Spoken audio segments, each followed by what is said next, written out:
I always believed that if you gave your all to your family, they'd never turn their back on you. That belief crumbled on an ordinary Tuesday night. I came home later than usual. The traffic was hell, and I had just closed a stressful deal at the firm. I was exhausted, but excited to surprise Carly with flowers. She loved white lilies. The house was dimly lit. No scent of dinner, no sound of the kids, no familiar chaos. Just silence. I stepped into the kitchen and paused. Carly sat at the counter, arms folded, dressed like she had somewhere fancier to be. Her phone buzzed twice, and she didn't even flinch. No smile when she saw me, just a tired sigh. "We need to talk," she said. That phrase. I should have known. Before I could say a word, she blurted, "I've met someone. His name's Russell. He's the CEO of Silver Point Ventures. I'm leaving with him." My ears rang. I stared at her, confused, thinking it was a joke. But her expression didn't change. No guilt. No shame. Just boredom. Disdain even. And the kids? I finally asked. "They're old enough to choose. They're staying with me." I stood frozen with the flowers in my hand. That's when Emily walked in, earbuds in. She glanced at me and muttered, "Don't make this harder, Dad. Just go." And Zach? He never even came down. I left the house that night with nothing but my car keys and a crushed bouquet. I had no idea that was just the beginning of my unraveling. But I also didn't know yet. It would become my rebirth. I drove for hours without a destination. The city lights blurred through the windshield, and my thoughts raced with them. Betrayal wasn't just a word now. It was a feeling that lived in my chest, tightening with every breath. I ended up in a grocery store parking lot. It was cold. I turned off the engine, leaned the seat back, and stared at the ceiling. The only thing louder than the silence was my mind screaming, "How did I miss this?" The next morning, I called in sick to work. I couldn't face anyone, especially not with tear-streaked cheeks and swollen eyes. Later that day, I went back to the house, not for a fight, just to grab a few things. Carly was already gone. Not just emotionally, physically. She'd moved out the same night, leaving only a note for the kids and an empty closet. Emily didn't say a word when I entered her room to say goodbye. Zach texted me later, "Hope you'll be okay. Mom says you need space." Space. That's what they called it. Not betrayal. Not abandonment. Just space. I crashed on my friend Troy's couch for a while. He didn't ask questions, just handed me a beer and turned on the game. "You always put them first, man," he said one night. "Maybe it's time you put you first." That sentence stuck with me, like a splinter in my soul. I started therapy the following week. I didn't go to win anyone back. I went because I didn't recognize the man in the mirror anymore. And deep down, I feared that maybe I never really knew him to begin with. A few weeks passed. The house I once built into a home with Carly now belonged to a woman I barely recognized, and children who treated me like a distant memory. I tried texting Zach and Emily, tried calling. Zach responded once, "We just need time, Dad. You'll understand." Emily didn't bother. There's a pain that comes with being erased from your own story. I had given them everything. Birthdays planned down to the smallest detail, college savings, nights spent helping with math homework even when I was dead on my feet.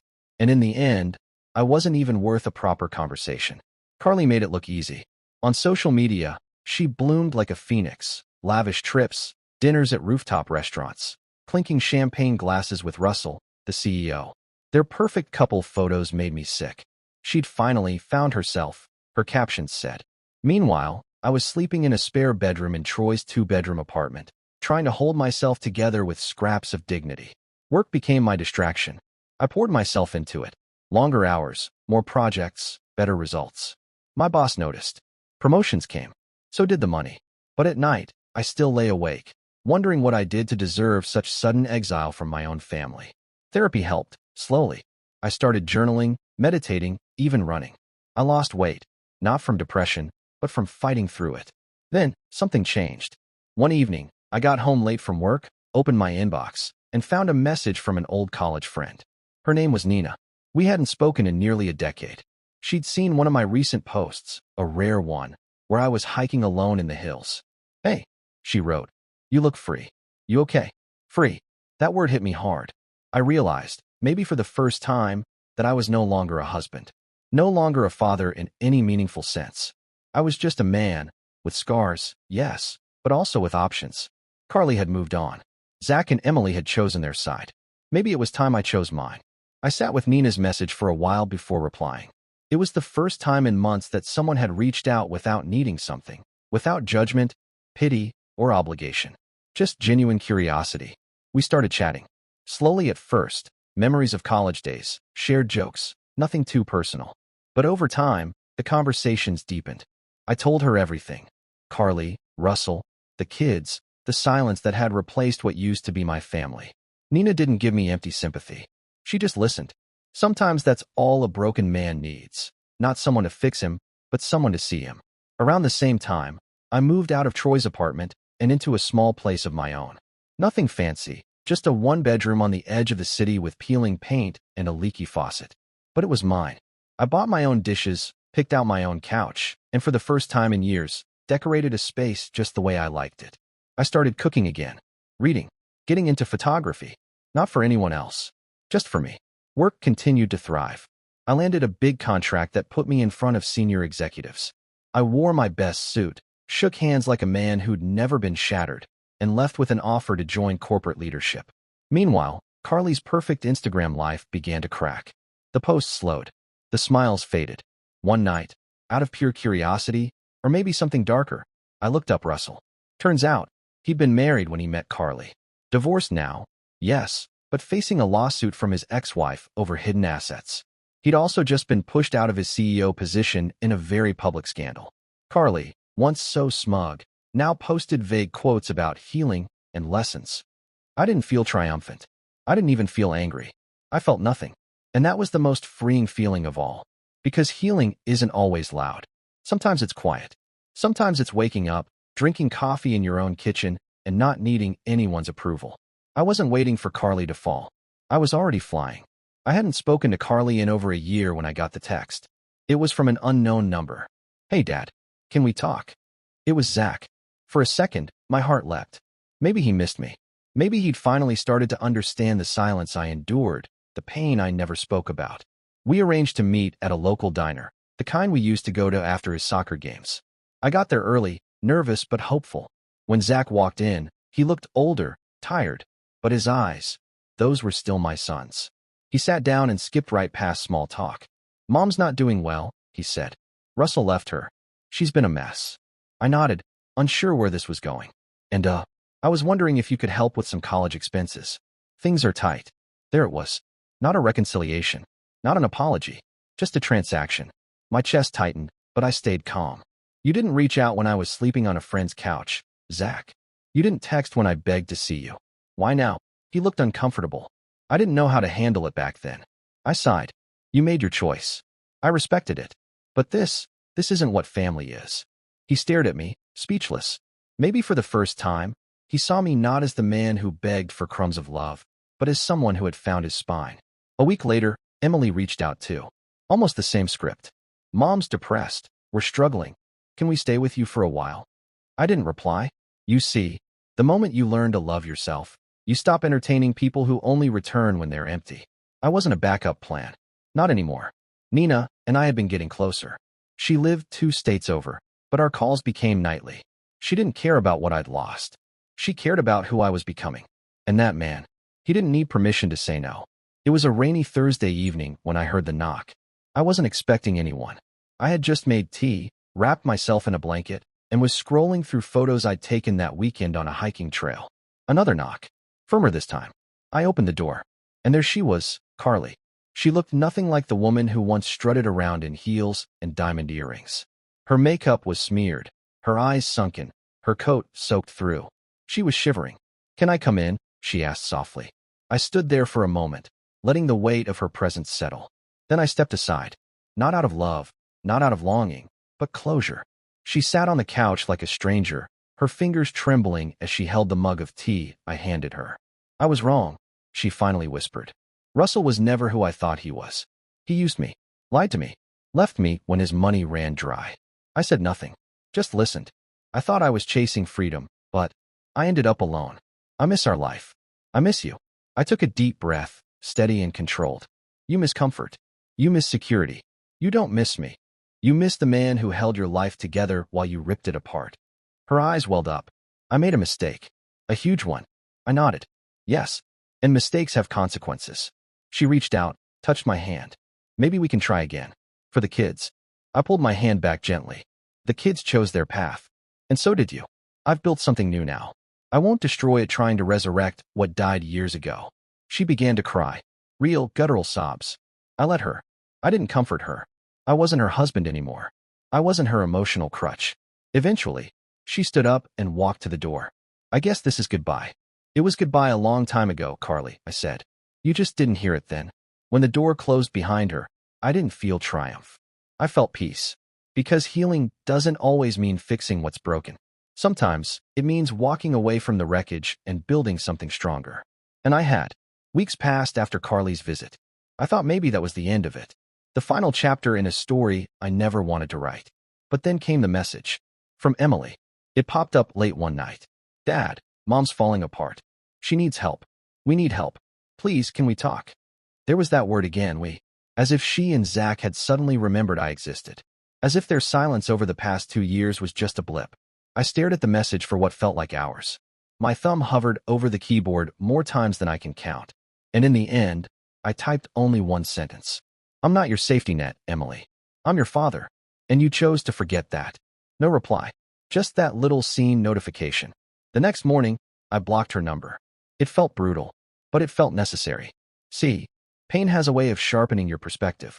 For years, I thought unconditional love meant enduring every betrayal, every abandonment. But I was wrong. Love isn't about being a doormat. Love has boundaries.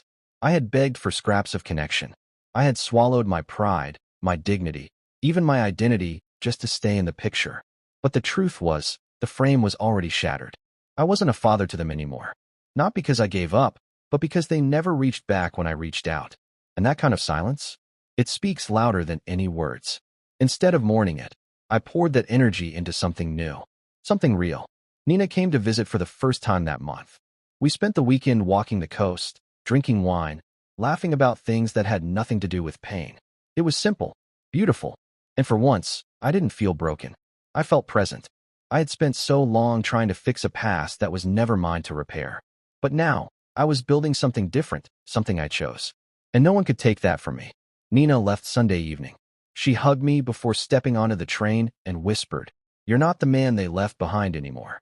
Her words echoed through the empty apartment long after she was gone. I walked around my place that night, looking at the things I once saw as temporary. The secondhand bookshelf, the chipped coffee table, the crooked photo I'd hung by myself. But now, every piece felt earned. This wasn't a transition. This was home. I stood by the window, watching the street lights flicker to life. And for the first time in years, I didn't think about Carly. I didn't wonder if Emily or Zach would ever call. I didn't rehearse conversations that would never happen. I just breathed. That week, I made some changes. I updated my will. I removed Carly and the kids as beneficiaries. I donated to a local youth mentorship program. I booked a vacation solo. I wasn't angry. I wasn't vengeful. I was free. One evening, I ran into an old coworker at a bookstore. He knew bits and pieces of what had happened. After catching up, he said, "You seem lighter, like you're not carrying it all anymore." And he was right. Because here's the thing about betrayal. It teaches you who you are when everything is stripped away. And if you let it, it can break you. But if you face it, let it burn through every illusion you had about who loved you and why. You're left with something much rarer, truth. I was no longer the man who begged to be chosen. I was the man who chose himself. And honestly, that made all the difference. It was early fall. The air had that sharp edge that makes you reach for a sweater without thinking. I was sipping coffee on my small balcony, watching the world move quietly below, when my phone lit up. Unknown number. Voicemail pending. I let it ring out. Minutes later, curiosity got the better of me. I played the message. It was Carly. Her voice sounded hollow, scraped thin by regret, or maybe just time. "I know you probably won't call back." I wouldn't either. I just needed to say I'm sorry. Not for leaving, but for how I left. And for how I let the kids treat you. I didn't protect you from them, and that's on me. I hope you're doing better. You deserve it. Then, silence. I listened to it once. Deleted it. Not out of spite. Not out of anger. But because I had already forgiven her in my own way, and I had no need to reopen old wounds just to let them bleed again. Forgiveness doesn't always mean reconciliation. Sometimes it's simply no longer letting someone's voice live rent-free in your peace. Later that week, I got lunch with Nina. She was in town again, this time for work. We sat in a quiet bistro, and I told her about the voicemail. She reached across the table, touching my hand gently. You don't owe her anything. Not anymore. And she was right. Once, I would have clung to that message, analyzed it, dissected every word, tried to find a way back to the life I'd lost. Now, I barely remembered the man who used to ache for an apology. That chapter had closed, not with slamming doors, but with quiet acceptance. And as Nina smiled across from me, I realized something. I hadn't just let go of Carly. I'd let go of the version of myself who needed her. There's a strange kind of joy in becoming someone new, not because you have to, but because you want to. After everything crumbled, I realized how much of my identity had been built around being useful to others. A provider, a fixer, a husband, a father. I never stopped to ask who I was without all of that. Now I had time. I took cooking classes. I joined a local photography club. I went to jazz nights alone, and eventually, not alone. I started journaling every morning. 3 pages, no filter. I wasn't running from the past anymore. I was simply walking forward. People noticed the change. Colleagues said I carried myself differently. Friends said I smiled more. Nina said I seemed lighter. It wasn't that the pain vanished. It was just that I finally stopped carrying what wasn't mine. Carly's choices. The kids' silence. The betrayal. That was their weight, not mine. One evening, after a community hike, I found myself standing on a hilltop, the sun setting behind the trees. Everything around me was glowing gold. And for the first time, I thanked the pain. If Carly hadn't left, I never would have discovered what freedom felt like. If Zach and Emily hadn't turned away, I never would have turned inward and started healing. I thought I had lost everything, but in truth, I had been given a chance to start again. This version of me? He wasn't desperate to be needed. He was proud to simply be. One quiet Sunday morning, I sat at my desk with a cup of coffee and opened a fresh notebook. No distractions, no phone, just a pen and the weight of everything I'd never said. I decided to write a letter, not to send it, but to release it. It was addressed to Zach and Emily. Dear Zach and Emily, I loved you before you ever spoke a word. I was there for first steps, late-night fevers, scraped knees, and tearful goodbyes at school gates. I stayed up doing your science projects when you forgot, and I took pictures like a fool on every birthday. And when your mother left, I stayed open. I begged. I hoped. But when I reached out, you didn't reach back. Maybe you were too young to understand. Maybe it was easier to believe her version of the story. Maybe you were angry, confused, afraid. But I was hurting, too. And you chose not to see it. That choice broke me more than the betrayal ever could. I don't hate you. I never could. But I've stopped waiting for you. Stopped hoping you'll come back with open arms and full hearts. Because that hope kept me stuck in the man I used to be. And I've grown. I've built a life with people who choose me without conditions. I laugh again. I love again. I'm proud of who I am now, not because of you, not in spite of you, but without needing you. If you ever find your way back to me, I'll listen. But I won't shrink myself to fit back into your lives. Because now, I finally fit in my own. Love, Dad. I folded the letter and placed it in a box with old photos and things I no longer needed to carry daily. That letter wasn't closure for them. It was closure for me. I didn't write it to fix things. I wrote it because I was already healed. It was nearly a year since I last saw Carly face to face. Life had moved on, and so had I. Nina and I were planning a weekend getaway. Just the two of us, somewhere warm, somewhere quiet. That's when Carly showed up again, unannounced. I heard the buzzer ring and checked the monitor. There she stood, same coat from the last time, but thinner, older somehow, like life had caught up with her in ways she never expected. I buzzed her in, reluctantly. Before you say anything, she said, stepping inside. I'm not here to beg. I leaned against the kitchen counter, arms crossed, silent. She looked around my apartment, the plants, the clean countertops, the framed photos of hikes and sunsets I had taken. Photos of Nina and me laughing, arms around each other. You've built a life, she said, voice catching. I nodded. Yes, I have. She bit her lip. I ruined everything. Not just our marriage. The family. The kids. Me. There was no venom in her voice this time. No manipulation. Just emptiness. I don't have anyone left, she said. They don't listen to me anymore. They only come around when they want something. Just like I used to. She looked up, eyes full of the same tears she once refused to shed. I just needed to say I'm sorry. Not to be forgiven, just to tell you that I know now. I walked her to the door, gently. I forgave you a long time ago, Carly. But I don't need you in my life to prove that. She nodded. No argument. No desperation, just acceptance. As she stepped into the hallway, she turned back one last time. "You look happy." "I am." And then the door closed. It wasn't dramatic. It wasn't bitter. It was final. That's the thing about healing. It doesn't need an audience. The seasons changed again. I used to dread that, watching time pass, marking another month alone, another birthday without a message from Zach or Emily. But now, it felt different. There was no ache in the silence anymore. Just space. And I had filled that space with purpose. Nina and I grew closer in ways I never thought possible again. We weren't trying to heal each other. We had healed ourselves, and what we shared now was built on respect, not rescue. She never asked about Carly. She never asked me to relive my pain. She just made room for who I had become. We moved in together that spring, not out of convenience, but because home had become a person, not a place. One night, as we cooked dinner side by side, music playing, wine breathing on the counter, I caught myself laughing so hard at something she said that I had to sit down. It hit me then. I had been fighting for years to get back the life I lost, but the life I gained was so much richer. No walking on eggshells.